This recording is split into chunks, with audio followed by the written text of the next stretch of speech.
Hello, nice to be with you. My name is Tove Skutnabb Kangas. At TESOL 2008 I asked, what can TESOL do in order not to participate in crimes against humanity? What is TESOL doing? You could just read my short conclusion from 2008. I could just repeat it because my reply now in 2019 is, in practice, there has been very little change. What I will say will be a shock to many of you. Reflect hard on the message before you shoot the messenger. And remember that this almost 80-year-old messenger has researched and reflected on this for a lifetime. Teaching and learning English is part and parcel of formal education that should support children in increasingly many parts of the world to become minimally bilingual, preferably multilingual. If TESOL only supports the English part of this multilingualism, you may and mostly are participating in linguistic and cultural genocide. I'm here concerned with ITM children. ITM stands for Indigenous, Tribal, Minority and Minoritized or Marginalized children. This also includes immigrant and refugee minorities. According to UNESCO 2019, around 40% of the children who attend elementary school in the world, and many don't, are not taught in a language that they understand. This language that they do not understand is often, but of course not always, English. What does solid research and educational, linguistic, pedagogical, psychological, sociological and political science argumentation tell us?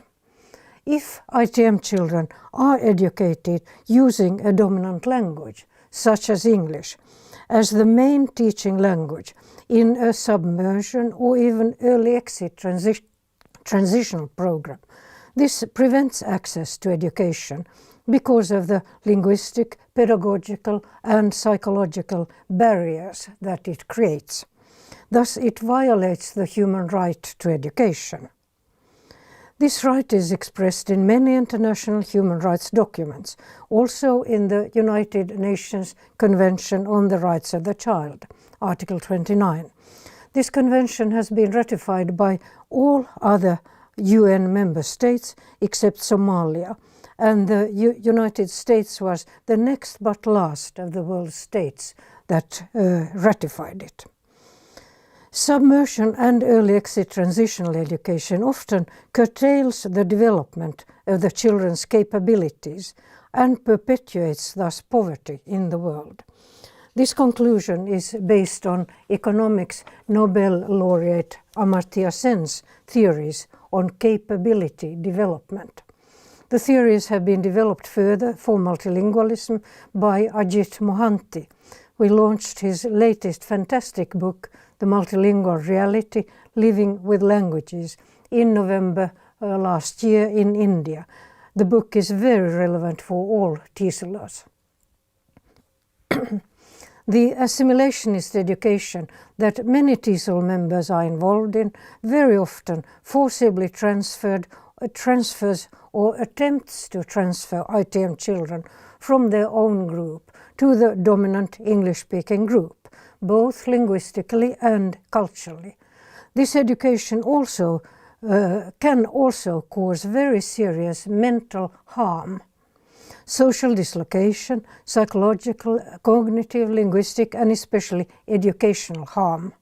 Partially through this, it often also causes later economic, social and political marginalization. The results can be seen in many countries and the consequences can last for several generations. Both of these, namely forcibly transferring children from one group to another group and causing serious bodily or mental harm to members of the group, are two of the 5 definitions of genocide in the United Nations Convention of the Prevention and Punishment of the Crime of Genocide, Articles 2b and 2e. Educating a child always happens in a holistic social context, and understanding the context is vital for any educational changes. There's no reason to restrict a discussion of genocide to the discipline of law. It has been described and discussed in many scientific disciplines. And when I discuss genocide here, it is from a historical, sociological, linguistic, psychological, economic, cultural anthropology, and political science point of view, meaning not only from strictly legal point of view. It is extremely important, though, to emphasize that you, TESOL English teachers, can, as individuals, be absolutely wonderful, hardworking, creative, and well-meaning in your teaching. You may work incessantly against discrimination and racism and linguicism. Still, an education that excludes the children's or their parents' mother tongues as languages of instruction can and often does constitute linguistic genocide. This is true even if there may be a few words of the mother tongues on the walls of the classroom and other feel-good attempts to respect the mother tongues. You are still discriminating the children. The legal definitions of discrimination are today changing from so-called evil motive discrimination, meaning actions intended to have a harmful effect on minority group members, to effects discrimination, meaning that actions can have a harmful effect, whatever their motivation.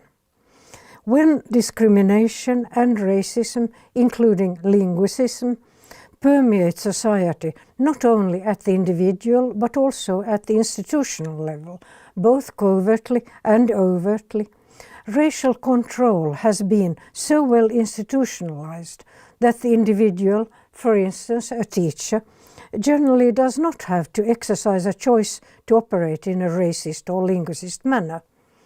Individuals merely have to conform to the operating norms of the organization, and the institution, for instance a school, will do the discrimination for them.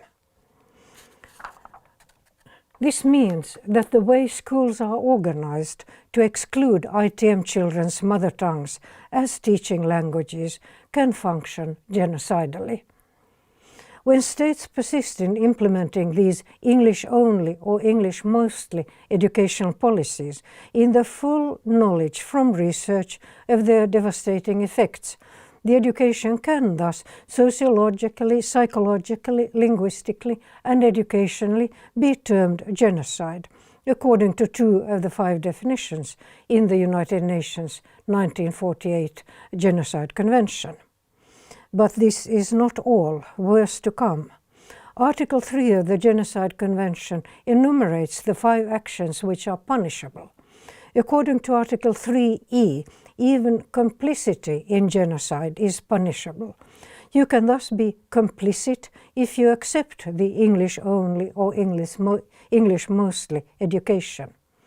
Article 4 about accountability lists the persons committing genocide, even those who are only complicit. They shall be punished, whether, and I quote, whether they are constitutionally responsible rulers, public officials, or private individuals. Thus, educational authorities or teachers who are attempting to forcibly transfer children of the group to another group by forbidding or preventing them from using their mother tongue or enjoying their culture, and who have not tried to change the system so as not to be complicit in genocide, should be punished according to Article 4a. What I'm saying today is, as usual, 50 years ahead of my time. I can assure you that you TESOLers here will most likely not be punished in my lifetime.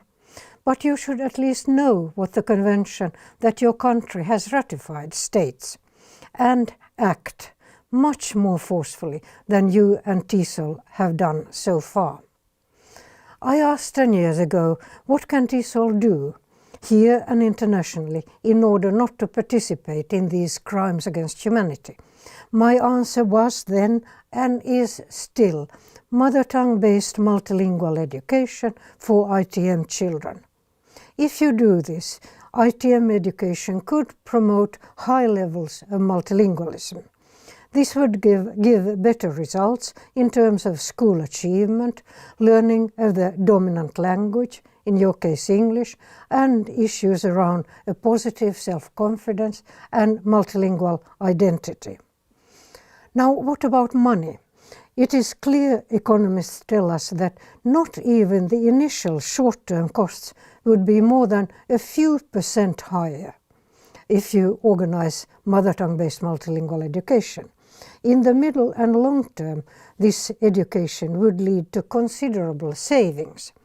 This would include eliminating much of the so-called illiteracy of tens of millions of children worldwide, and it could eliminate today's educational wastage. Today there is a lot of nice talk. There are even some good intentions and some good laws, but overall there is far too little implementation and action.